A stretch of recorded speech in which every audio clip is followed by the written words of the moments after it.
Hi, friends, and happy Monday. Mercury is currently retrograde, and in true Mercury retrograde fashion, I have recorded this entire episode already, only to find that I never hit record.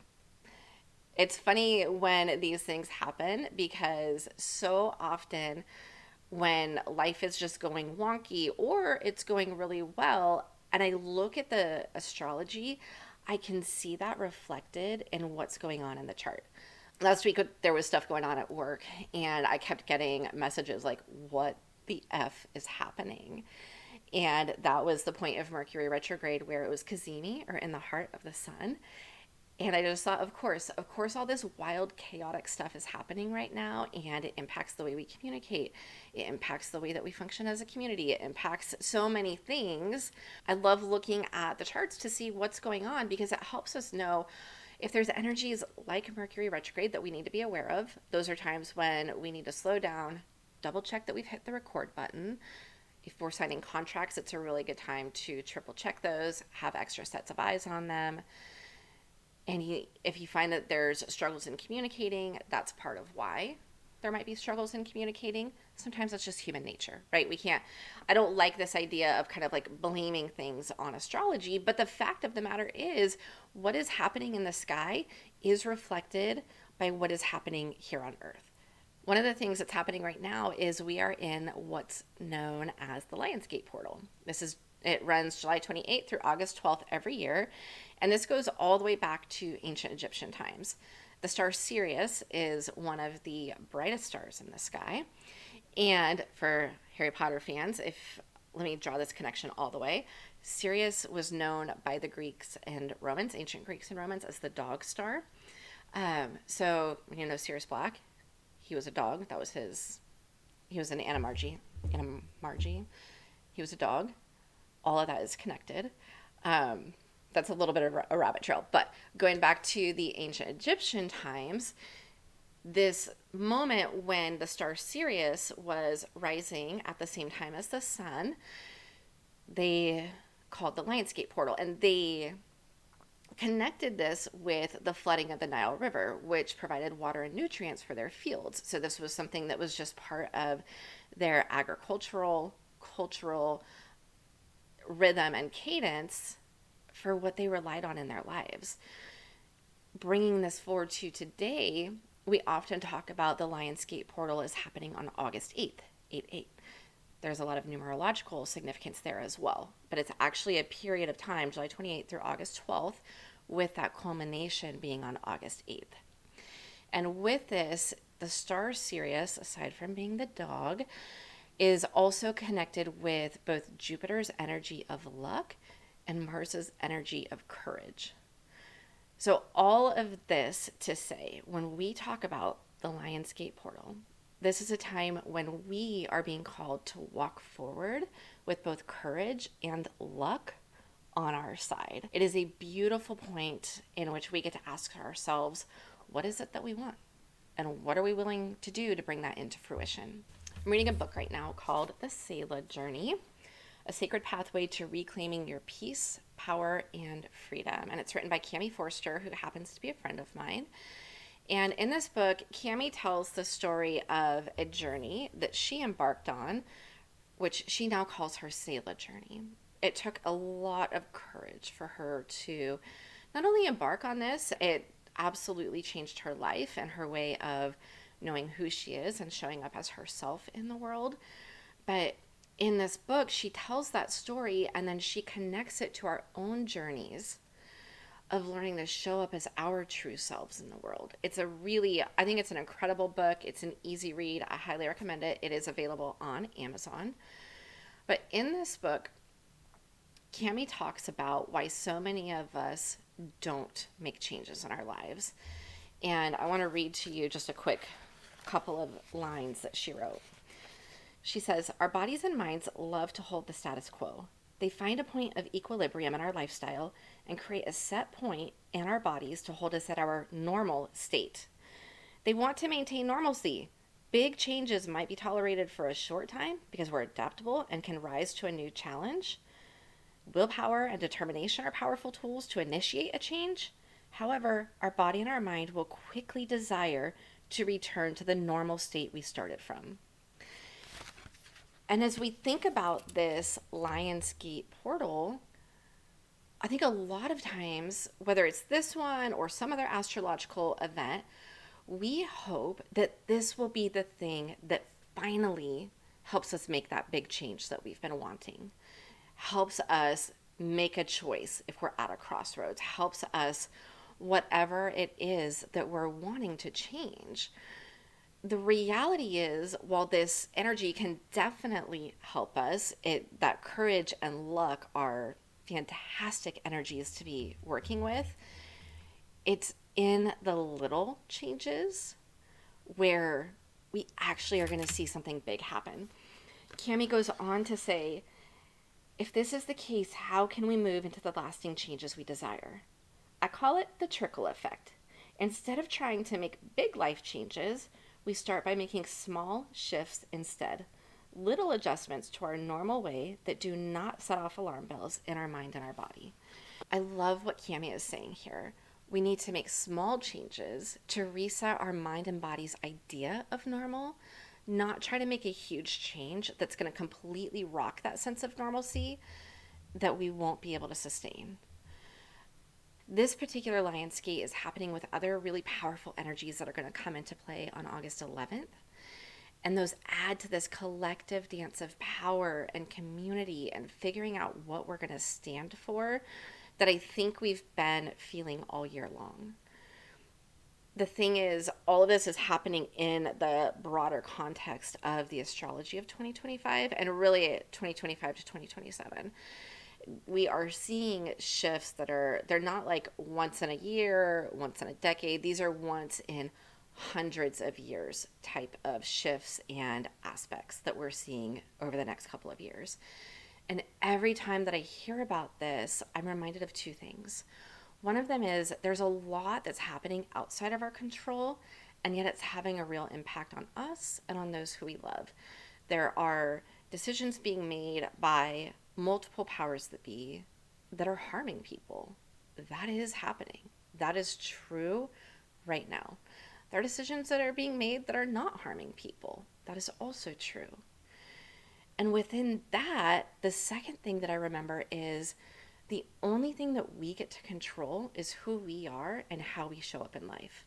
That's not to say we ignore number one. That's not to say we ignore the harm that's being caused or ignore how we may be called to respond to what's happening in the collective. But it has to start with that second one. It has to start with a really solid foundation of knowing who we are. I believe very, very firmly that we are living through some of the most significant astrological events of our lifetime, and we're watching those play out in real life all around us. The things that are happening now are going to change the landscape of the way that our world works years from now. And we are being called to a lot of different things. For each one of us, that's different.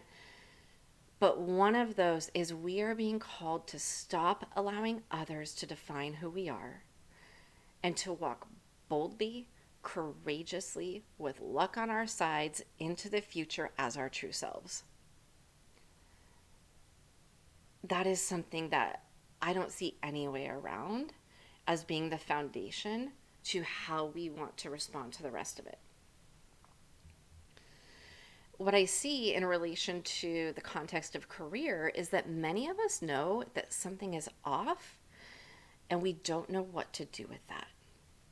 For some of us, it's we have worked insanely hard to get to where we're at, but we cannot sustain that level of work any longer. We had a marker of success. We got there, that marker moved, and so we keep doing that. That marker of success is constantly on the move, and we cannot keep up with it. That is exhausting, and it often comes at the cost of our own health, or our time with our loved ones, or our sanity, or all of the above. For some of us, we find ourselves in this loop of second guessing and playing small because we are afraid that if we show up in the fullness of who we are, that there will be actual consequences. And there are places, there are work environments where it's not safe to show up as our full self. That is a truth. However, I don't think that's true as often as our brains want us to think it is. I hear this a lot from women who are experiencing some kind of a spiritual awakening. They don't want to talk about that in the context of work. They want to keep that separate from their work lives because that feels safe. They're afraid that if they talk about their spiritual selves, that people are going to think that they're off their rockers, too woo-woo, whatever it is. And for some of us, we've just gotten so used to how things are, to the status quo, to that sense of normal, that we have forgotten how much better life can be. Sure, we might love to see some kind of a change, but what we tell ourselves is that that change comes with a risk, and we are not ready for that risk. We know what to expect with the status quo. It feels safer to stay here than it does to go down some unknown risky path. Wherever you're at, if something about work feels off for you, I hope that you will allow this period of the Lionsgate portal to open you up to new possibilities. You don't have to be perpetually exhausted and burned out to be successful.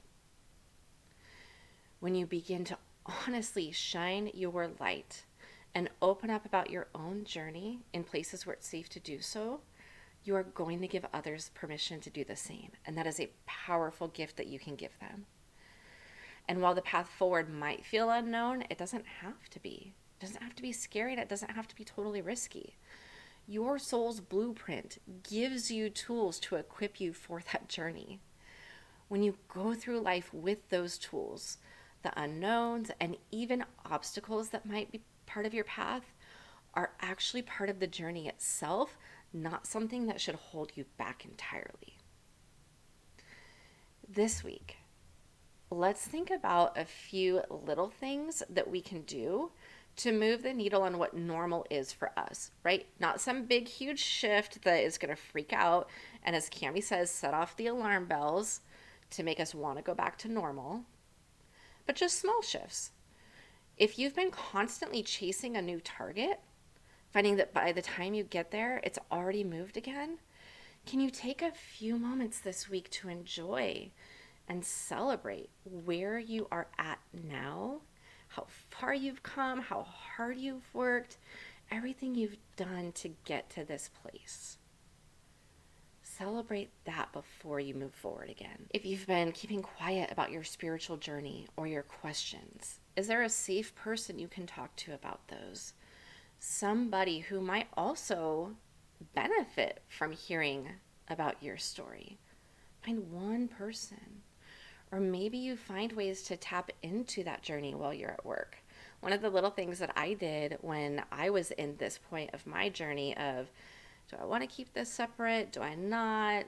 I want to start bringing more spirituality to work, is I actually kept oracle cards at my desk.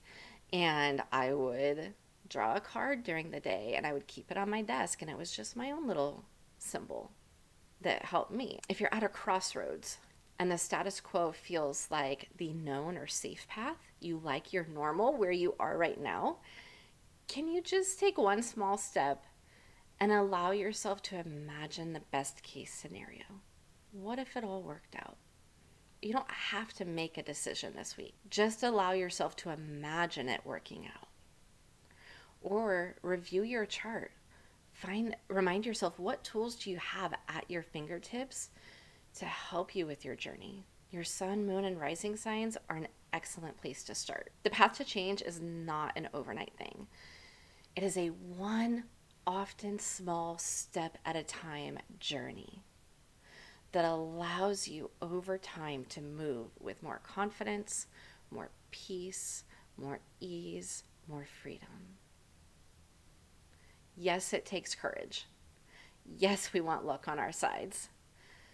But what we find when we embark on these journeys is that it is often way less difficult than our fearful minds had initially led us to believe. And that the obstacles that inevitably come up, because no matter whether you keep the status quo or choose something new, obstacles will come up. They are often the key to knowing how to move forward. If this resonates with you and you're listening when the episode is first live, I want to invite you to a very special conversation. Cammie's actually going to join us in the community on August 6th at noon for a live conversation about her book, about her journey. You do not have to read the book before joining us. This is just going to be a great time to hear a little bit more from her, ask questions if you want to. This will be inside the community. So I'll have a link to the community in the show notes. You can join us. If you're listening after August 6th, or if you're not available live, we will have a replay in the community. So you can always join us that way. This Lionsgate portal is open for you to step courageously into the future, no longer settling for the status quo. Move the needle on what your sense of normal is.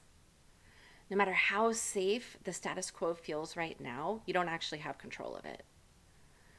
Let yourself think bigger. Let yourself think about what else is possible. Embrace this energy. No, it's not going to be the secret sauce that changes your entire life forever and always, amen. That happens in the little steps that we take each day.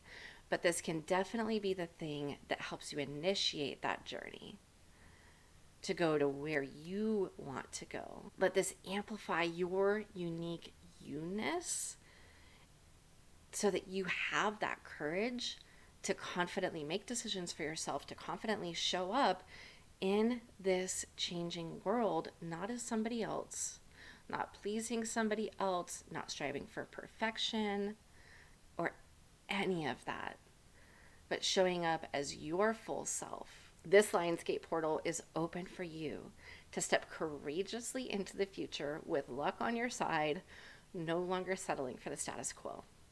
Many blessings, my friend.